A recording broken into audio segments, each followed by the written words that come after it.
یرید اللہ ان یخفف عنکم، اگر اس راستے پر چلو گے تو اللہ تمہیں ہلکا پھلکا کر دے گا، تمہارے سٹریس دور کر دے گا۔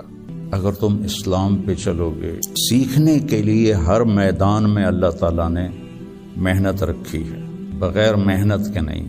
اب چونکہ اس محنت پہ کیا ملے گا وہ نظر نہیں آتا۔ ابو دجانہ رضی اللہ تعالیٰ عنہ بہت بڑے صحابی ہیں، ان کے اتنے فضائل ہیں، کتابیں بھری پڑی ہیں، لیکن وہ فرماتے تھے میرے بھائیوں، میرے پاس بخشش کا سب سے بڑا جو عمل ہے وہ یہ ہے کہ میں نے اپنی زبان سے کبھی کسی کو دکھ نہیں پہنچایا، اور میرے دل میں کسی کے لیے نفرت کوئی نہیں ہے۔ اور اچھے اخلاق دو چیزوں سے قابو میں آتے ہیں، ایک اس زبان پہ قابو ہو، ایک دل کے جذبات پر قابو۔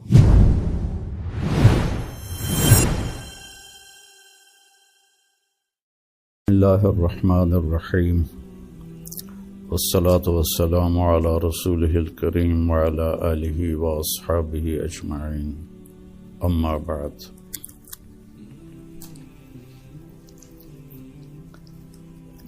دین اسلام زندگی گزارنے کا وہ طریقہ ہے جو اللہ نے جناب رسول اللہ صلی اللہ علیہ وسلم کے ذریعے سے ہم تک پہنچایا اور بتایا، ڈنڈے سے نہیں چلایا۔ باقی جو جتنی مخلوق ہے ان کو اللہ نے مجبور پیدا کیا ہے۔ آم کے درخت پر اس کی مرضی سے کیلا نہیں لگے گا، آم ہی لگے گا، یہ اس کے لیے پابندی ہے۔ کریلا کڑوا ہوگا، میٹھا نہیں ہوگا۔ بھینس نے دودھ دینا ہی دینا ہے، اس کو اختیار نہیں کہ وہ انکار کر دے۔ تو اس طرح پوری کائنات کو دیکھیں تو ساری کائنات اور سارے جانور، سارے جاندار بے جان، وہ ان کو اللہ نے پابند کر دیا ہے، وہ سے ادھر ادھر نہیں ہو سکتے۔ ہمارا چونکہ پیپر ہے کہ لیبلوکم ایکم احسن عملا، کہ تم میں کون اللہ کو راضی کر کے آتا ہے، کون اپنے عمل کو خوبصورت بناتا ہے، اور کون اس تھوڑی سی زندگی کے پیچھے اپنے اللہ کو ناراض کر دیتا ہے۔ تو جب اللہ ہی نے انسان کو بنایا اور اس نے ہی چلنے کا راستہ بتایا تو یقیناً وہ سب سے آسان ہوگا۔ پوری دنیا کے نئی نسل میں ایک بات کامن ہے، چاہے پاکستان میں ہو چاہے امریکہ میں ہو، دین پہ چلنا بڑا مشکل ہے۔ تو ہم اللہ سے پوچھیں وہ کیا کہتا ہے جس نے ہمیں یہ فطرت اللہ التی فطر الناس علیہا لا تبدیل لخلق اللہ اور ان الدین عند اللہ الاسلام، کہ اب زندگی گزارنے کا ایک ہی طریقہ ہے جس پر تم کامیاب ہوگے، وہ اسلام ہے۔ تو اللہ تعالیٰ کہہ رہا ہے یرید اللہ بکم الیسر، اللہ تمہارے لیے آسانی چاہتا ہے، ولا یرید بکم العسر، اللہ تمہارے لیے تنگی اور مشقت نہیں چاہتا۔ یرید اللہ ان یخفف عنکم، اگر اس راستے پر چلو گے تو اللہ تمہیں ہلکا پھلکا کر دے گا، تمہارے سٹریس دور کر دے گا، تمہاری یہ جو ایک اینزائٹی اور ڈپریشن کا لفظ پوری دنیا میں چلا ہے، یہ اللہ تمہارے دور کر دے گا اگر تم اسلام پہ چلو گے۔ یرید اللہ ان یخفف عنکم، اینزائٹی ڈپریشن کی دوائیں کیا کرتی ہیں، دماغ کو تھوڑا سست کر دیتی ہیں، تو اس کی جو فیلنگز ہیں نیگیٹو وہ ذرا کم ہو جاتی ہیں، تو اللہ تعالیٰ فرما رہا ہے میرے راستے پر چلو تو یہ آئیں گی نہیں، تم خوش باش رہو گے، مزے میں رہو گے۔ پھر اللہ تعالیٰ کہتا ہے ما جعل علیکم فی الدین من حرج، میں نے تمہارے دین میں کوئی تنگی رکھی کوئی نہیں۔ بھوک لگی ہو تو روٹی کھانا مشکل کام ہے، کتنا آسان ہے۔ ہاں اس کے لیے اگر کہیں جانا پڑے تو جانا پڑے گا۔ آپ لوگوں کے کھانے کا کیا باہر انتظام ہے؟ تو آپ لوگ باہر کھانا کھانے جاتے ہیں، یہاں بیٹھے بیٹھے تو نہیں آتا۔ تو اس کے لیے جو انسان تکلیف اٹھاتا ہے وہ اس کو محسوس نہیں ہوتی، تو بغیر مقصد کے جب کوئی تکلیف آتی ہے تو وہ محسوس ہوتی ہے۔ یہ میں پورا امریکہ، یورپ، آسٹریلیا، سارے بر اعظم پھرا ہوں۔ آپ کے ملک میں لائف بہت ٹف ہے، آسان نہیں ہے، بہت مشکل لائف ہے۔ تو اللہ تعالیٰ کہہ رہا ہے تم میرے راستے پر آ جاؤ، ہم تمہاری زندگی کو آسان کر دیں گے، کیونکہ اس میں تنگی ہے ہی کوئی۔ پھر ایک حدیث سناتا ہوں آپ کو، ان اللہ شرع الدین،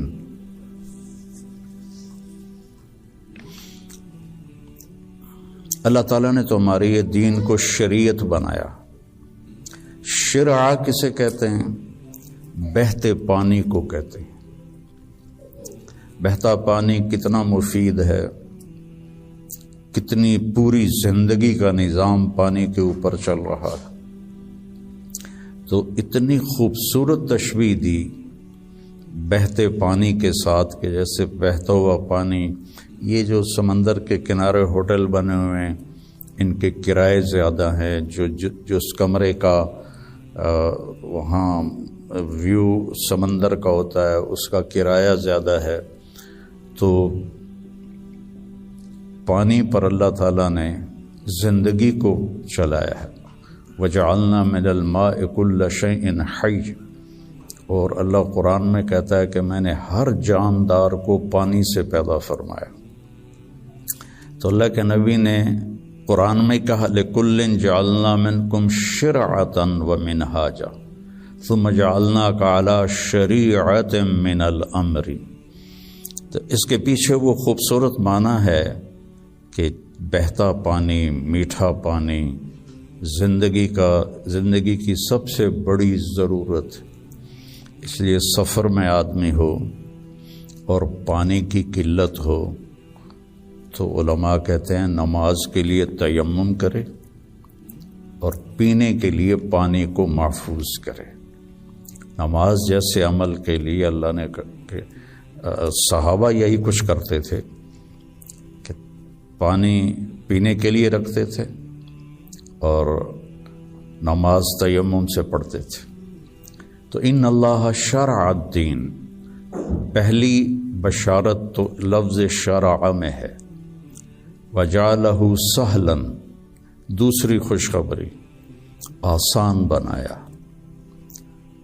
تیسری خوشخبری سمحن، بہت نرم بنایا، چوتھی خوشخبری واسعن، بہت کھلا کشادہ بنایا، پانچویں خوشخبری ولم یجعلہ ضیقا، اور اس میں کوئی تنگی نہیں رکھی۔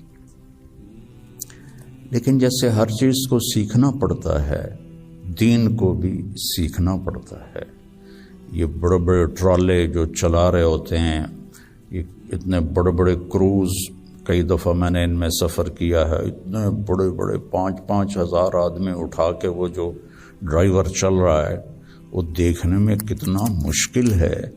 پھر پانی میں بریک لگانا یہ کتنا عجیب مشکل کام ہے، لیکن چونکہ سیکھ لیا تو چلائے جا رہا ہے۔ گاڑی ایک ہاتھ سے چلا رہا ہے، دوسرے ہاتھ سے موبائل سن رہا ہے، حالانکہ پابندیاں الگ الگ کے حکومت کی، پھر بھی موبائل یہاں لگایا ہوا ہے، ہمارے ہاں تو موٹر سائیکل پر بیٹھا ہوا ایسے موبائل کر کے جا رہا ہوتا ہے، کھوتا ریڈی چلاتے ہوئے اپنا موبائل یہاں رکھا ہوتا. تو سیکھنا پڑتا ہے، سیکھے بغیر تو آدمی سائیکل بھی نہیں چلا سکتا. سیکھنے کے لیے ہر میدان میں اللہ تعالیٰ نے محنت رکھی ہے، بغیر محنت کے نہیں. اب چونکہ اس محنت پہ کیا ملے گا وہ نظر نہیں آتا تو مشکل نظر آتا ہے، اور امریکہ میں جاب کرنے میں کیا ملے گا وہ نظر آتا ہے، تو اس کے لیے ایسے روبوٹ کی طرح بھاگ رہے ہیں، روبوٹ کی طرح جاب. جو بڑے بڑے کاروباری ہیں وہ بھی مزدور کی طرح کام کرتے ہیں، وہ بھی ایسے فری نہیں ہے کہ بھئی اب میرا بڑا کاروبار ہے میں آرام سے گھر بیٹھوں آدمی رکھ لوں، نہیں. تو وہ مشقت اس لیے آسان ہوتی ہے کہ اس کی آؤٹ پٹ نظر آ رہی ہوتی. اور جو دین کے اللہ نے ہم سے ڈیمانڈ رکھی ہے چند ہیں، کوئی بڑی زیادہ نہیں ہے، چند مختصر. ایک لا الہ الا اللہ محمد رسول اللہ کی گواہی، وہ اللہ کا فضل ہے، ہم سارے مسلمان یہ گواہی دیتے ہیں. پھر 5 وقت کی نماز ہے، اور سفر میں آپ کے لیے اللہ نے آدھی کر دی ہے، اکٹھی کر دی ہے، ظہر عصر اکٹھی پڑھ لو، مغرب عشاء اکٹھی پڑھ لو. اور رمضان کے روزے ہیں سال کے بعد. حج اور زکوٰۃ پیسے والوں پر ہے، عام لوگوں پر نہیں ہے. اور پھر ان میں کوئی کمی کوتاہی ہو جائے تو اللہ نے معافی رکھی ہے. کوئی نماز چھوٹ گئی قضا پڑھ لے، معافی مانگ لے، معاف ہو جائے گا. روزہ عذر کے ساتھ چھوڑے تو کوئی گناہ نہیں، بغیر عذر کے چھوڑے تو معافی مانگ لے اور روزہ رکھ لے تو وہ ہو گیا. اس کے بعد میں آپ کو ایک حدیث سناتا ہوں، آپ کو پورا دین آپ کے ہاتھ میں آ جائے گا. 10 لاکھ حدیثیں ہیں، میں ایک حدیث سنانے لگا ہوں، صرف ایک. میرے نبی نے فرمایا 4 اذا کانت فیک، 4 کام کر لو، صرف 4 کام کر لو، دنیا بھی تمہاری ہے آخرت بھی تمہاری. پہلی چیز صدق و حدیث، ہمیشہ سچ بولو، جھوٹ نہ بولو، مذاقن بھی جھوٹ نہ بولو، سچ بولو. دوسری چیز حفظ و امانت، کسی کو دھوکہ نہ دو، کسی کے ساتھ 2 نمبری نہ کرو. تیسری چیز حسن و خلیقت، اپنے اخلاق اچھے کرو. اور اچھے اخلاق 2 چیزوں سے قابو میں آتے ہیں، ایک اس زبان پہ قابو ہو، ایک دل کے جذبات پر قابو ہو. دل میں کسی کے لیے نفرت نہ ہو، اور زبان سے کسی کے کو ذلیل کرنے کا بول نہ ہو، غیبت نہ ہو، بہتان نہ ہو، جھوٹ نہ ہو، گالی گلوچ نہ ہو. تو کسی کو دل توڑنے والی گفتگو نہ ہو. یہ 2 باتیں کوئی عورت کوئی مرد کر لے تو اس کے تقریباً سارے ہی اخلاق اس کے قابو میں آ جاتے. ابو دجانہ رضی اللہ تعالیٰ عنہ بہت بڑے صحابی ہیں، ان کے اتنے فضائل ہیں، کتابیں بھری پڑی ہیں، لیکن وہ فرماتے تھے کہ میرے بھائیوں، میرے پاس بخشش کا سب سے بڑا جو عمل ہے وہ یہ ہے کہ میں نے اپنی زبان سے کبھی کسی کو دکھ نہیں پہنچایا، اور میرے دل میں کسی کے لیے نفرت کوئی نہیں ہے. وہ بدر میں شریک ہوئے، احد میں شریک ہوئے، خندق میں شریک ہوئے، حدیبیہ میں شریک ہوئے، حج میں شریک ہوئے، یمامہ میں شہید ہوئے. اتنی بڑی فضیلتیں، لیکن وہ کہتے ہیں میرے پاس بخشش کا عمل یہ ہے کہ میں نے اپنی زبان سے کبھی کسی کو دکھ نہیں پہنچایا، اور میرے دل میں کسی کے لیے نفرت نہیں ہے. یہ فرائض کے بعد اس دو چیزوں پہ آپ عمل کر لیں تو آپ کے اخلاق بہت عالی ہو جائیں گے۔ اور چوتھی چیز فرمائی عفت فی طعمۃ، کہ رزق حلال کماؤ۔ تو یہ 4 کام ہیں: سچ بولنا، دیانتداری سے کام کرنا، دھوکہ نہ دینا، اخلاق اچھے رکھنا، اور رزق حلال کمانا۔ تو ان 4 کاموں پر جہاں مرضی آپ دنیا میں زندگی گزاریں، آپ کی دنیا بھی بن جائے گی، آپ کی آخرت بھی بن جائے گی۔ یہ تبلیغ میں اس کو سیکھنے کی محنت ہوتی ہے کہ اس میں تھوڑا وقت لگتا رہے تو زندگی کو ایک رخ مل جاتا ہے اور عمل کی توفیق مل جاتی ہے۔